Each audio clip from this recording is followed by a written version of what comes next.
আজকে সকালবেলায় রাস্তা পার হচ্ছিলাম, তো তিনটা মেয়ে আমার দিকে তাকায় আছে। আমি কিন্তু তাদের তাকাই না, ঠিক আছে, ওরা আমার দিকে তাকায় আছে। তা আমি ভাবতেছি মেয়েগুলো অনেক সুন্দর, আসলে ভালো, রাস্তা পার হইতেছে। এখন সমস্যা হচ্ছে তিনজনে যে আমার দিকে তাকাইছে এটা আমি কখনো দেখি হ্যাঁ, ওরা আমারে দেখছে আমি তাকায় না, না, ওরা আমার দিকে তাকায় আছে। পরে রাস্তা পার হইতে গিয়ে একজন আরেকজনের উপর পড়ে গেছে।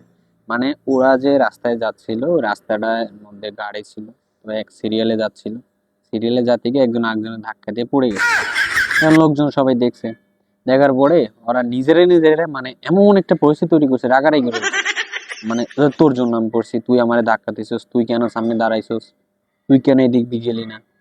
আসলে মেয়ে মানুষের সমস্যা হচ্ছে এই জায়গায়, মেয়ে মানুষ নিজের দোষ কোনো স্বীকার করবে না ভাই, নিজের যে দোষ এটা স্বীকার করবে না। সে যেন রাস্তার পাশে আরেকজনের দেখতেছে বা রাস্তা পার হইতেছে সমস্যা, এগুলা কখনো বলবে না।